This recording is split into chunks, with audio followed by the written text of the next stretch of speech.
داستان کربلا، واقعہ کربلا، اس کے محرکات اور اس کی تفصیلات، یہ سارا پورا ایک عنوان ہے۔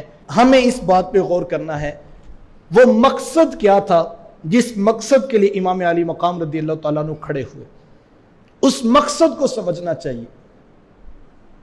وہ مقصد بالکل واضح اور دو ٹوک تھا، آپ نے معین کر کے مشخص کر کے نام لے کر کہا تھا کہ لوگوں میں تو حسین ابن علی ہوں اور یہ یزید قاتل النفس شارب الخمر فاسق مولن، یزید قاتل ہے، شرابی ہے، اعلانیہ گناہ کرتا ہے، لہذا حسین جیسا شخص یزید جیسے شخص کی بیعت نہیں کر سکتا۔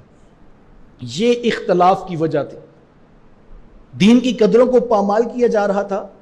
امام علی مقام رضی اللہ تعالیٰ عنہ واضح ہو کر سامنے کھڑے ہو گئے اور قیامت تک کے لیے ایک لائن اور لکیر کھینچ دی کہ حسین ابن علی کے ماننے والوں کا یہ رستہ ہے۔ اب میں دیکھوں وہ مقصد، وہ پیغام جس کے لیے اتنی بڑی قربانی دی گئی، کیا وہ میرے پاس موجود ہے؟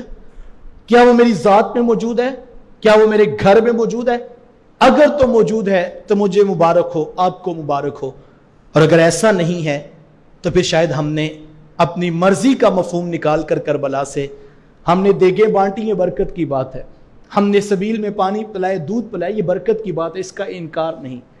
لیکن کیا انہوں نے اتنی بڑی قربانی اس مقصد کے لیے دی تھی؟ تو یقیناً آپ کا دل جواب دے گا کہ ایسا نہیں تھا۔ یہ محبتوں کا ایک رنگ ضرور ہے، یہ عقیدتوں کا خراج ضرور ہے، اس کی نفی نہیں ہے، یہ باعث برکت ہے، لیکن جس مقصد کے لیے وہ میدان میں کھڑے ہوئے تھے اس مقصد کو کبھی فراموش نہ کیجیے۔ اس دور کا دکھ اور المیہ یہ ہے کہ ہمیں داستان کربلا تو انگلیوں پہ یاد کروا دی گئی، کاش کہ ہمیں مقصد حسینیت یاد کروایا جاتا، کاش ہم اس کے اوپر کھڑے ہو جائیں۔ وہ مقصد کیا تھا، وہ فلسفہ کیا تھا، وہ حکمت کیا تھی جس کے لیے وہ میدان میں اترے تھے، ورنہ مدینہ المنورہ چھوڑنا آسان تو نہیں تھا، لیکن اتنی بڑی قربانی پیش کر کے جو بچانا تھا وہ دین رسول تھا، اور اگر وہ 100% خالص دین انہوں نے بچا کے ہم تک پہنچایا، وہ دین جو کربلا دیکھ کے ہم تک آیا اور اس نے آ کر دستک دی تو ہم نے دروازہ بند کر لیا اور کہا نہیں آج ہمارے بیٹے کی شادی ہے، آج تو ہمارے گھر میں نہ آنا۔ اس نے کہا میں وہی دین ہوں جو حسین ابن علی رضی اللہ تعالیٰ عنہ نے 72 لوگ کٹوانے کے بعد بچا کے تم تک بھیجا ہے۔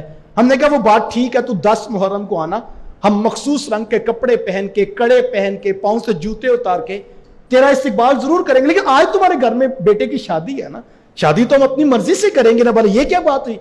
صاحب وہ کربلائی دین جو خون کے سمندر سے سارے مناظر کربلا دیکھ کے ہم تک پہنچا، ہم نے اس کو جگہ کتنی دی؟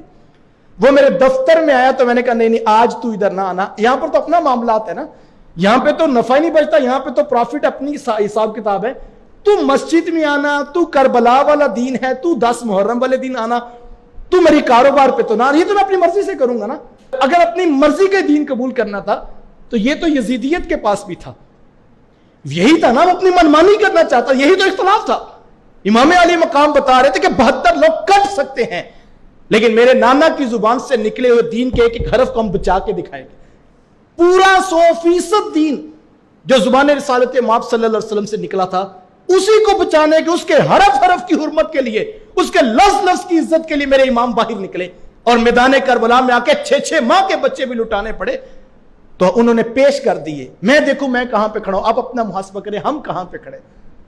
ہم تو اپنے بیٹے کی شادی کی قربانی نہ دے سکے جناب، ہم تو اپنے رسم حنا کی قربانی نہ دے سکے، ہم تو اپنے جذبات کی قربانی نہ دے سکے، انہوں نے اپنے بچے پیش کر دیے جناب۔ مرضی کا دین نہیں تھا، مرضی کا تو یزیدیت کے پہلو میں نظر آتا تھا، لیکن حسین ابن علی رضی اللہ تعالیٰ نے اپنے آپ کو پیش کیا تو مقصد یہ تھا کہ وہ سچا، وہ خالص دین، اس کی ایک ایک قدر، اس کا لفظ لفظ، اس کا حرف حرف بچا کے میں نے نانا کی امت تک پہنچانا ہے۔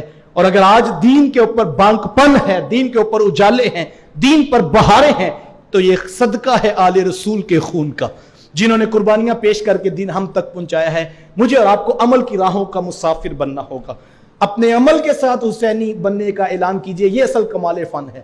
ورنہ زبانی جمع خرچ کے نعرے ہیں، حسینیت زندہ باد کہنے سے میرے اور آپ کے نعرے کے ساتھ حسینیت کے دراجات میں بلندیاں نہیں آئیں گی۔